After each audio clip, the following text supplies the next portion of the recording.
এবার আসছি interrogative sentence, অর্থাৎ প্রশ্ন বোঝায় এরকমের সেন্টেন্সের ক্ষেত্রে কিভাবে ডাইরেক্ট থেকে ইনডাইরেক্ট করতে হয়। তো প্রথমে রুলস অনুযায়ী একটা উদাহরণ থেকে দেখে নিই। প্রথমে রয়েছে ডব্লিউএইচ ছাড়া এবং ডব্লিউএইচ দিয়ে। অর্থাৎ আমরা জানি যে সেন্টেন্স দুরকমভাবে হয়ে থাকে প্রধানত ইন্টারোগেটিভ সেন্টেন্স, অর্থাৎ একটা হচ্ছে ইয়েস নো আনসার হয় আর একটা ডেসক্রিপটিভ আনসার হয়। তো যেগুলোতে ইয়েস নো আনসার হয় সেগুলো সাধারণত নর্মাল অক্সিলারি ভার্ব দিয়ে প্রশ্ন হয়ে থাকে, যেমন অ্যামিস আর ওয়াজ ওয়ার এইসব দিয়ে। তাহলে সেগুলোকে আমরা ডব্লিউএইচ ওয়ার্ড ছাড়া সেই ভাগে ভাগ করেছি, এবং দ্বিতীয়টি রয়েছে ডব্লিউএইচ দিয়ে। তাহলে ডব্লিউএইচ দিয়ে যেগুলো হয় না, ডব্লিউএইচ ওয়ার্ডের বাইরে যেগুলো ইন্টারোগেটিভ সেন্টেন্স হয় তার রুলসগুলো আগে দেখি। প্রথমে রয়েছে যে যখন আমরা দেখব যে সেড টু রয়েছে, অর্থাৎ রিপোর্টিং ভার্ব যখন সেড টু রয়েছে, সেই সেড টু যখন ইনডাইরেক্ট হবে তখন হয়ে যাবে আক্সড। কখনো সেটা সেন্টেন্সের মোড অনুযায়ী, অর্থাৎ সেন্টেন্সে কি বোঝানো হচ্ছে বা কিছু জানতে চাওয়া হচ্ছে কি না তার গভীরতা অনুযায়ী কখনো কোয়েশ্চেন বা এনকোয়ার্ডও হয়ে যাবে। তো আক্সড, কোয়েশ্চেন বা এনকোয়ার্ড থাকবে। তারপর হচ্ছে ইফ বা ওয়েদার। ইফ বা ওয়েদার কনজাংশন এর জায়গায় নিয়ে আসতে হবে, অর্থাৎ রিপোর্টিং ভার্বের রিপোর্টেড স্পিচটা শুরু হওয়ার সময়, রিপোর্টিং ভার্বের পর রিপোর্টেড স্পিচটা শুরু হওয়ার সময় ইফ বা ওয়েদার আসবে। একটা উদাহরণ দিলেই সমস্তটা ক্লিয়ার হয়ে যাবে। প্রথমে আসছি, is there anybody, I said to the girl. তাহলে প্রথমে বলেছি যে সেড টু এর জায়গায় আস্কড বা কোয়েশ্চেন বা এনকোয়ার হবে। তাহলে এখানে জায়গায় আস্কড দ্য গার্ল। এবার এখানে রিপোর্টেড স্পিচের জায়গায় ইফ বা ওয়েদার যে কোনো একটা। দ্বিতীয় নম্বর রুলে বলা আছে ইফ বা ওয়েদার, ইফ দেয়ার বসে গেল যা আছে। এবার আছে আচ্ছা কোয়েশ্চেন মার্কটা ফুল স্টপে পরিবর্তিত হবে, এটা আমরা পরে আসছি। এরপর আসছে ফরমেশন বা স্ট্রাকচার চেঞ্জ হবে। স্ট্রাকচার কীরকম চেঞ্জ হবে? আমরা জানি যে অ্যাসার্টিভ সেন্টেন্সে সাবজেক্ট এবং হেল্পিং ভার্বের অবস্থানগত পরিবর্তন হয় যখন সেটা ইন্টারোগেটিভ হয়। তাহলে একই রকমভাবে যখন ইন্টারোগেটিভ অর্থাৎ কোয়েশ্চেন উঠে গিয়ে ফুল স্টপ হবে তখন সেটা অ্যাসার্টিভের মতো হবে, অর্থাৎ আগে সাবজেক্ট বসবে I ask the girl if there, এই ইজটা এখানে চলে আসবে ওয়াজ হিসাবে এনিবডি, ইজ দেয়ার এনিবডি, এবং এই যে কোয়েশ্চেন মার্কটা এটা ফুল স্টপে পরিবর্তিত হবে। এই যে বললাম ফরমেশন বা স্ট্রাকচারের চেঞ্জ হবে, এই স্ট্রাকচারের চেঞ্জটা এটাই যে এখানে সাবজেক্টের পর এখানে বি ভার্ব বসেছে, নতুবা এখানে তোমরা দেখো যে কোয়েশ্চেন সেন্টেন্সে বি ভার্ব আগে বসেছে, অর্থাৎ subject is followed by the be verb. এটা হচ্ছে মেন যেটা বোঝার। তো আশা করি বুঝতে পারা গেছে। তো ডব্লিউএইচ ওয়ার্ড দিয়ে যেগুলো হয় সেখানে সমস্ত রুল সেম থাকে, অর্থাৎ টেন্স প্রোনাউনগত সমস্ত রুল সেম থাকে। এখানে 3 নম্বর রুলটাও তাই থাকে এবং 4 নম্বর রুলটাও তাই থাকে, তাই আলাদা করে বলার কিছু নেই। শুধুমাত্র যে জিনিসটা মাথায় রাখতে হবে এখানে ইফ বা ওয়েদার এর জায়গা, ইফ বা ওয়েদারের জায়গা অর্থাৎ কনজাংশন হিসাবে যখন ইনডাইরেক্ট সেন্টেন্সে আমরা পরিবর্তন করব, কনজাংশন হিসাবে ইফ বা ওয়েদারের জায়গায় অবশ্যই যেই ডব্লিউএইচ ওয়ার্ডটি থাকবে সেটি বসবে। অর্থাৎ একটা উদাহরণের সাহায্যে দেখা যায়, said to me where are you going. সে আমাকে জিজ্ঞাসা করেছিল যে তুমি কোথায় যাচ্ছ। তাহলে এখানে দেখে নিই, আমি বলেছি যে বাকি রুল সব একই থাকবে। প্রথমে রুল সেড টুর জায়গায় হি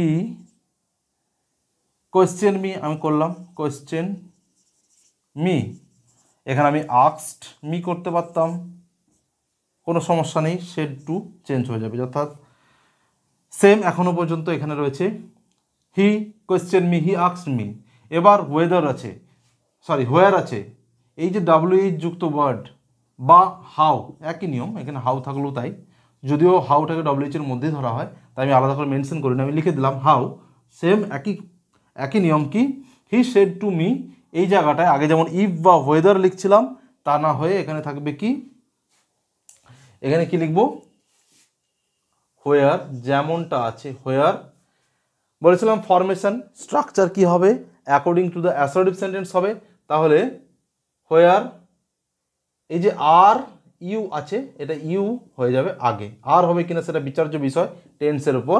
তাহলে হোয়ার, এখানে ইউ মানে কে, মি, সে আমাকে জিজ্ঞাসা করেছিল হোয়ার আর ইউ গোয়িং, মানে এখানে ইউটাকে আমাকে জিজ্ঞাসা করেছিল, তাহলে হোয়ার আই।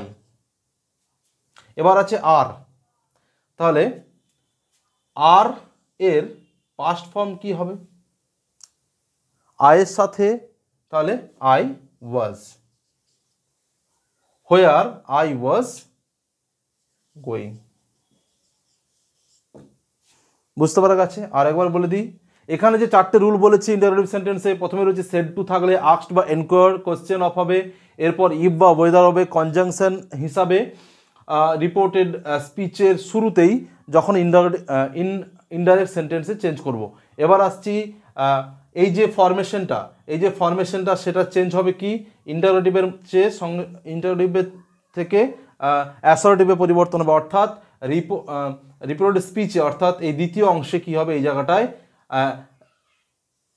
এখানে যে অক্সিলারি ভার্ব থাকে আর সাবজেক্ট থাকে তার অবস্থানটা পরিবর্তন হবে, অর্থাৎ সাবজেক্ট আগে চলে আসবে, অক্সিলারি ভার্ব পিছনে চলে যাবে, কিন্তু যেহেতু কোশ্চেন ওয়ার্ডে তার উল্টো থাকে। আর একটা কী হবে, এইখানে অবশ্যই কোশ্চেন মার্কটা ফুল স্টপে পরিবর্তিত হবে। তাহলে একই নিয়ম আছে, শুধুমাত্র এখানে WH ওয়ার্ড যা থাকবে সেটা চলে আসবে, বাকি সমস্ত পরিবর্তন অ্যাকর্ডিং টু দ্য প্রোনাউন এবং টেন্স অনুযায়ী হবে। এখানে আর কোনো রকম ডাউট নেই, এখান থেকে যত রকম ঘুরিয়ে আসুক না কেন, এই চারটে রুল, 4 একে 5টা রুল ফলো করলে ইন্টারোগেটিভ সেন্টেন্সের কোনো রকম ন্যারেশন বা ডাইরেক্ট টু ইনডাইরেক্ট বা ইনডাইরেক্ট টু ডাইরেক্ট ঘুরিয়ে দিলেও কিন্তু কোনো রকমভাবে ভুল হওয়ার কোনো সম্ভাবনা নেই। এরপর আসছি ইম্পারেটিভ সেন্টেন্স। ইম্পারেটিভ সেন্টেন্স আমরা জানি যে কোনো রকমের আদেশ, উপদেশ বা অনুরোধ, পোলাইট রিকোয়েস্ট, এরকম যা কিছু বোঝায় সেই ধরনের সেন্টেন্সের ইনডাইরেক্ট করার ক্ষেত্রে কী করতে হবে। একটা জিনিস মাথায় রাখতে হবে, অনেক সময় কিন্তু পরীক্ষায় ইনডাইরেক্ট থেকে ডাইরেক্টও করে থাকে। যারা কম্পিটিটিভ পরীক্ষার জন্য করছো তারা তাদের এই জিনিসটা বেশি মাথায় রাখতে হবে যে অনেক সময় একটি মাত্র ওয়ার্ড কিন্তু ঘুরিয়ে দিয়ে দেয় শুধুমাত্র ডেপথটা তোমাদের জানার জন্য। তো চলো শুরু করা যাক। ইম্পারেটিভ সেন্টেন্সে প্রথম যে রুলটা আমাদেরকে মনে রাখতে হবে সেটা হচ্ছে choice of conjunction. Choice of conjunction মানে কি, according to the mood of the sentence, অর্থাৎ সেন্টেন্সে কি বোঝাচ্ছে। সেন্টেন্সে যদি উপদেশের ভাব থাকে তাহলে অবশ্যই অ্যাডভাইস থাকতে হবে, অ্যাডভাইস থাকবে। যদি রিকোয়েস্টের ভাব থাকে সেখানে রিকোয়েস্টেড টু থাকবে। যেখানে কিছু প্রার্থনা হয়, কিছু চাওয়া থাকে, সেখানে কিন্তু বেগ বা এই জাতীয় কনজাংশনগুলো ব্যবহার সঠিক করতে হবে। যেমন একটা উদাহরণ দিই, the master said to his boy shut the door, আদপে দেখতে অ্যাসার্টিভ সবই ঠিক আছে, কিন্তু তোমাদেরকে এখানে সেন্টেন্সের মুডটা বুঝতে হবে। তাহলে কি বোঝানো হচ্ছে, শাট দ্য ডোর। একটা মাস্টার যখন তার বয়কে বলছে, বয় মানে এখানে সার্ভেন্টও বলতে পারি বা যে ওয়ার্কার বা যাই হোক না কেন, বয় এখানে বোঝালাম, বা তার ছেলেও যদি হয়। তো এখানে হচ্ছে the master said to his boy shut the door. এখানে তাহলে কি, অবশ্যই শাট দ্য ডোরটা কোন মোডে রয়েছে, এটা কিন্তু অর্ডার, বা এখানে ডেফিনেটলি অর্ডার, সেটাকে আমরা এমনি সিম্পল টোল্ড বলতে পারি, কিন্তু এখানে অর্ডার। দ্য মাস্টার, তাহলে আমাকে লিখতে হবে দ্য মাস্টার অর্ডার্ড, সেড টুর জায়গায় অর্ডার্ড হিজ বয়। তোমরা একটা মজার ব্যাপার খেয়াল করবে যে যতক্ষণ পর্যন্ত কোনো ন্যারেশনের ক্ষেত্রে এই সেড টু থেকে একদম রিপোর্টেড স্পিচের শুরু হওয়া পর্যন্ত আর কোনো কাজ থাকে না। একটাই কাজ থাকে, এখানে টেন্সটা তোমাকে দেখতে হবে, মোড অফ দ্য সেন্টেন্স, অর্থাৎ সেন্টেন্সটা কোন মোডে রয়েছে সেটা দেখতে হবে, আর কি দেখতে হবে যে এখানে রিপোর্টিং ভার্বটা কী রয়েছে। তাহলে আমরা দেখে নিয়েছি reporting verb, according to the reporting verb আমরা অর্ডার্ড করেছি, ইডি যোগ করেছি, দ্য মাস্টার অর্ডার্ড হিজ বয়, এখানে পর্যন্ত কোনো কাজ নেই। এবার কি আমি বলেছি, দ্বিতীয় নম্বর এতে আসা যাক, রিপোর্টেড স্পিচের মুড অনুযায়ী রিপোর্টেড স্পিচের মুডটি ইম্পারেটিভে চেঞ্জ হবে। ইম্পারেটিভে চেঞ্জ হবে মানে কি, এখানে এই যে রয়েছে শাট দ্য ডোর, এই শাট দ্য ডোরটা আমরা লিখতে পারি না, এই শাট দ্য ডোরের ইম্পারেটিভ মোডটা কি, ইম্পারেটিভ মোড হচ্ছে ইনফিনিটিভ। ইনফিনিটিভ মানে কি, ভার্বের সাথে ভার্বের আগে টু প্লাস ভার্বের ফার্স্ট ফর্ম, এখানে ভার্ব কি শাট, তাহলে ইম্পারেটিভ মোড মানে কি, the master ordered his boy two শাট, এখানে দ্যাট ব্যবহার হয় না, মনে রাখবে দ্যাট ব্যবহার হয় না। ইম্পারেটিভ সেন্টেন্সে শুধুমাত্র রিপোর্টেড স্পিচটি, অর্থাৎ second part of the sentence changed into the imperative mood. তাহলে to shut to shut the door. এখানে আর কিচ্ছু নেই। আমি মনে করি ইম্পারেটিভ সেন্টেন্স অত্যন্ত সহজ, শুধুমাত্র তোমাদেরকে এখানে যেটা দেখতে হয় সেটা হচ্ছে টেন্সটা কি রয়েছে, রিপোর্টিং ভার্বের, তার সাথে আরেকটা জিনিস দেখতে হয় সেটা হচ্ছে রিপোর্টেড স্পিচের ইম্পারেটিভ মুডটা কিভাবে ইম্পারেটিভ মুডে পরিবর্তন করতে হবে। তাহলে আরও দেখে নিই, এখানে নেগেটিভ থাকলে কি করতে হয়। তাহলে এখানে অর্ডার হলো। আরও একটা উদাহরণ দিয়ে দেখবো যে নেগেটিভ থাকলে আমরা কি করতে পারি। My teacher said to me, inverted comma শুরু, ডু নট গো দেয়ার, তাহলে এখানে একটা নিষেধ রয়েছে, নট গো, নিষেধ রয়েছে। আমরা দু রকম ব্যবহার করতে পারি। নিষেধ থাকলে এখানে আমরা প্রথমেই সেড টুর জায়গায় ফরবেড ব্যবহার করতে পারি, নিষেধ করা, অথবা যদি আমি অর্ডার্ড করি তাহলে এখানে নট ব্যবহার করতে হবে। আমি দু রকম করে দেখাচ্ছি। প্রথমে আমরা as usual my teacher ordered, টিচারের কথা সবসময় অর্ডার্ড হবে বা অ্যাডভাইসড হতে পারে। My teacher ordered me, said to order. আচ্ছা, মাই টিচার অর্ডার্ড মি। এবার ডু নট গো দেয়ার, এটার ইম্পারেটিভ মুড কি হবে? আমি বলেছিলাম নেগেটিভ হলে টু এর আগে নট বসে, তাহলে টু এর আগে নট বসে মানে কি, টু প্লাস ভার্বের ফার্স্ট যেটা ইম্পারেটিভ মুড তার আগে নট বসবে। তাহলে my teacher order me not to go there, to go there তার আগে not to go there. My teacher order me not to go there হলো আরেক রকমের। মাই টিচার খেয়াল করো, অর্ডার মি না, ফরবেড মি, ফরবিড থেকে ফরবেড পাস্ট ফর্ম মি। এবার যেহেতু আমরা এখানে অলরেডি ফরবেডটা একটা নাবাচক ভার্ব, তাই জন্য এখানে আলাদা করে আর নট আনতে হবে না। বাংলায় ভাবো আমার টিচার নিষেধ করেছেন, ফরবেড মানে নিষেধ, তাহলে নিষেধ করেছেন ওখানে না যেতে, এরকম তো হবে না, নিষেধ করেছেন ওখানে যেতে, তাহলে একবার না বললেই যথেষ্ট। তাহলে আগেরটা ছিল আমার টিচার অর্ডার দিয়েছেন ওখানে না যেতে, আমি এখানে একবার না দিয়েছি, এখানে আগেই না দিয়ে দিলাম। মাই টিচার নিষেধ করেছেন, আমার শিক্ষক নিষেধ করেছেন ওখানে যেতে, তাহলে my teacher forbade me just to go দেয়ার।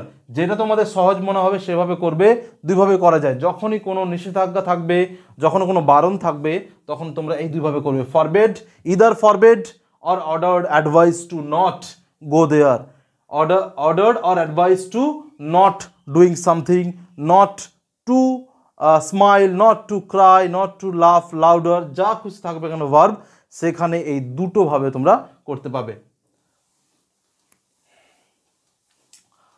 তো নেক্সট আসছি, একটা জিনিস মনে রাখতে হবে সেটা হচ্ছে দ্যাট ইউজ হয় না, আমি আগেই বলেছি।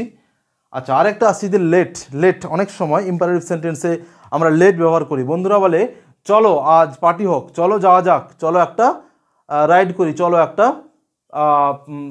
কোথাও যাওয়া যাক, এই ধরনের সেন্টেন্সগুলো, অর্থাৎ যেখানে একটা হিডেন প্রপোজাল থাকে, যেখানে একটা হিডেন সাজেশন থাকে, চলো আইপিএলে টাকা লাগানো যাক, এখানে একটা হিডেন সাজেশন রয়েছে। তো এই হিডেন সাজেশন বা প্রপোজাল থাকলে সেখানে কি করতে হবে, সেখানে এই যে সেড, ধরো একটা সেন্টেন্স নিচ্ছি, my friend said to us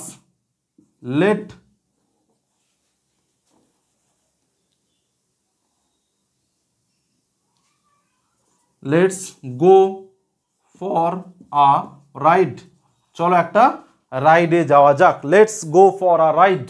my friend said to us let's go for a ride.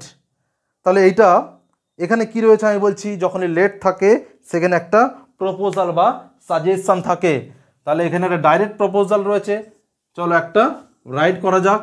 My friend proposed আস, আমার বন্ধু আমাদেরকে প্রপোজ করলো কি করার জন্য, let's go for a ride. এরকম ক্ষেত্রে কি করবে, যখন লেট থাকবে এখানে প্রপোজড বা সাজেস্টেড এরকম দেবে, তারপর কি আনবে, এখানে কি ভার্ব আছে, এখানে আস আছে।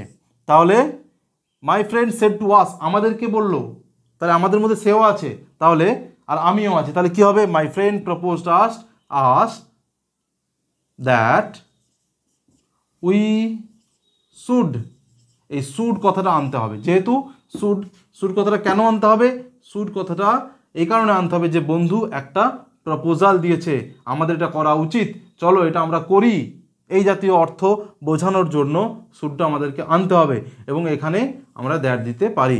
My friend propose us that we should go for a ride. কি বাদ গেল, লেটস বাদ গেল, let's go for a ride, let's বাদ গেল, কি এলো, we should go for a ride.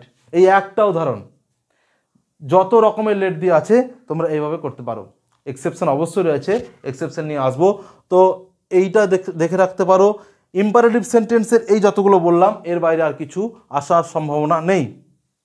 তো আশা করি ইম্পারেটিভ সেন্টেন্সের সমস্তটা বুঝতে পারা গেছে। নেক্সট অপটেটিভ এবং এক্সক্লেমেটরি নিয়ে আসছি। ধন্যবাদ। তো এরপর আসছি অপটেটিভ। অপটেটিভ অত্যন্ত সহজ, তোমরা জানো যে এখানে ইচ্ছা বা উইশ প্রকাশ করা হয়, কোনো ক্ষেত্রে আশীর্বাদ দেওয়া হয়। তো এই সব সেন্টেন্সে কীভাবে পরিবর্তন করব, তো অপটেটিভের ক্ষেত্রে যেটা মনে রাখতে হবে সেটা হচ্ছে, লিখে নিই। অপটেটিভের ক্ষেত্রে প্রথমে কনজাংশন যেটা রিপোর্টিং ভার্ব অনুযায়ী উইজড, ধরেই নিচ্ছি যে এটা পাস্ট ফর্মে থাকবে, উইজড, ব্লেসড, আমি ব্লেসড হিসাবে লিখছি, ইডি যোগ করে লিখছি, বা উইজ বা ব্লেস এই রকমের চেঞ্জ হবে ইনডাইরেক্টে। আর কি থাকবে, এখানে দ্যাট বসে, 2 নম্বর রুল দ্যাট বসে, কনজাংশন হিসাবে দ্যাট বসে।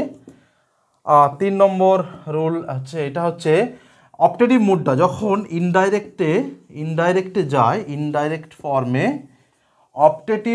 অপটেটিভ মুডটা চেঞ্জ হয়ে যায় কিসে, চেঞ্জড ইনটু অ্যাসার্টিভে চেঞ্জ হয়।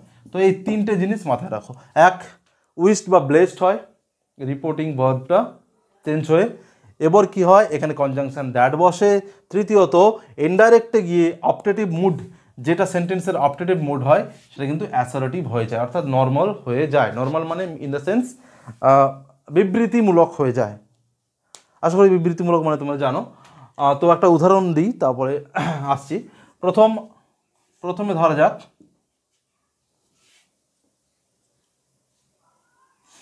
মে ইউ প্রসপার, তাহলে এই যে মে ইউ প্রসপার, এই মে কথাটা শুনলে বা দেখলেই বুঝে নিও এটা অপটেটিভ রয়েছে, এখানে একটা ইচ্ছা বা প্রার্থনা প্রকাশ করা হয়েছে।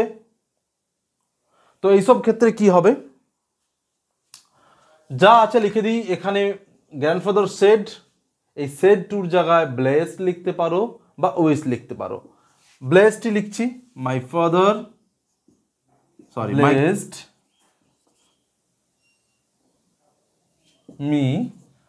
মি হয়ে গেল। মে ইউ প্রসপার, এটাকে অ্যাসার্টিভে তো নিয়ে আসবো, কিন্তু এটাকে এক কথায় কি বলতে হবে, মে ইউ প্রসপার। তাহলে সে আমাকে তার মুখের কথায় কি বলেছে, মে ইউ প্রসপার, তুমি উন্নতি করো। তাহলে তিনি আমাকে কি বলেছেন, আমার উন্নতি কামনা করেছেন। তাহলে এখানে কি লিখেছি, মাই গ্র্যান্ডফাদার ব্লেসড মি, আমার গ্র্যান্ডফাদার আমাকে আশীর্বাদ দিয়েছেন, কিভাবে, my grandfather blessed me prosperity.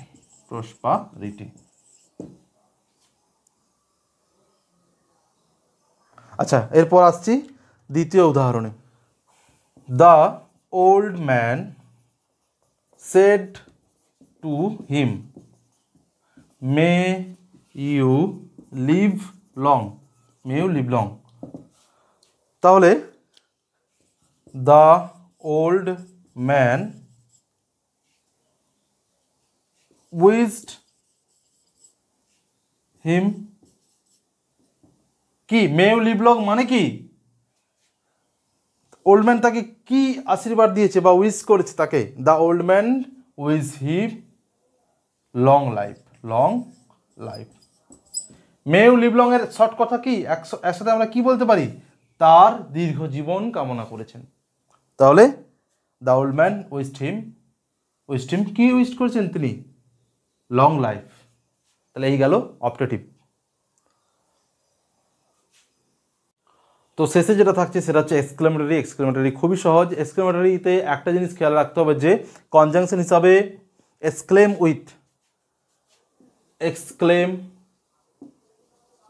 With আমরা জানি ভালো কিছু হলে জয়, খারাপ কিছু হলে, দুঃখজনক কিছু হলে সরো, আরও অনেক রকমের এরকম ওয়ার্ড আছে কনজাংশন হিসেবে আমরা যেগুলো ব্যবহার করতে পারি, এগুলো ব্যবহার করতে হবে। ফিয়ার হতে পারে। তো এরকম যত রকমের ইমোশন থাকবে সেই ইমোশন অনুযায়ী এখানে ভার্ব ব্যবহার করতে হবে এবং সেই ভার্বগুলো নিয়ে আসতে হবে। আর কি থাকে, হ্যাঁ দ্যাট থাকে এবং বাকি যা রুলস রয়েছে প্রোনাউন এবং টেন্স অনুযায়ী সেই রুলস ফলো করতে হবে। উদাহরণে আসি,